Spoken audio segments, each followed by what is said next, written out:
the first 2 years of the Civil War, there was something called the Fugitive Slave Act, which basically said that, hey, if you came across a runaway slave, you were legally required to return that person back to the plantation. So, of course, that presented a conundrum for the Union Army, because they're basically like, yo, we're fighting for your freedom, but now we're legally obligated to have to return you. So what they did was they found a loophole and said, hey, what if we classify them as contraband?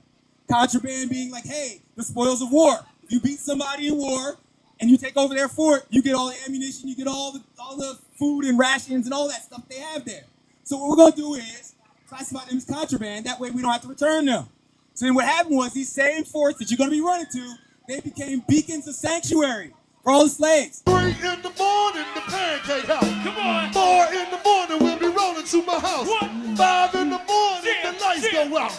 6 in the morning, you can hear us start to shout. What? 7 in the morning, she'll be calling the cab.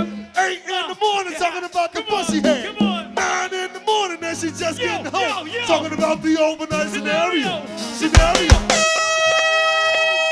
I was invited to the Juneteenth half marathon and 10K. I think they had about like 300 people, 200 to 300 people, which is pretty good. I mean, which is pretty good for a trail race, you know, especially like a half and a 10K for something that just started like 4 years ago.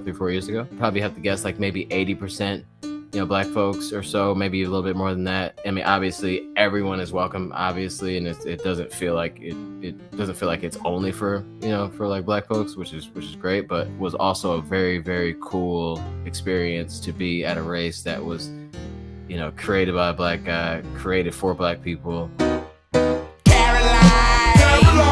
Caroline, all the guys would say she's mighty fine. But mighty fine only got you somewhere half the time. And the other half either got you cussed out or coming up short. Yeah, and I dig this now, even though you need a golden calculator to divide the time it took to look inside and realize that real guys go for real.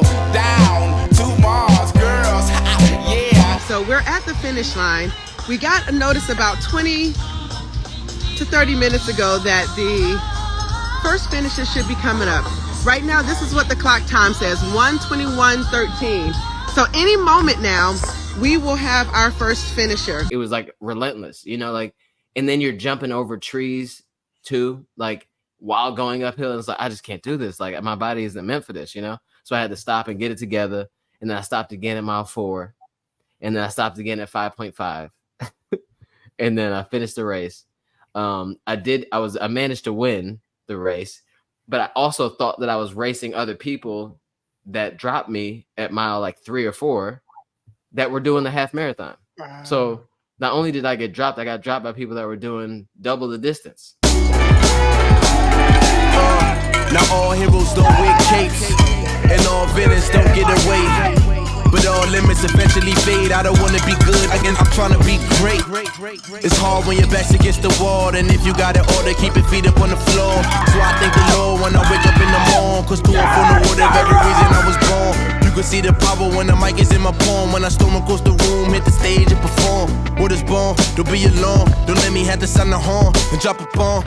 Wanna get my mama crib, with it long. Something that my future kids could run up on. So I always do my best to carry on. Life is like a game of chess, to be a pawn, my nigga. My people trying to stay alive and just stay peaceful.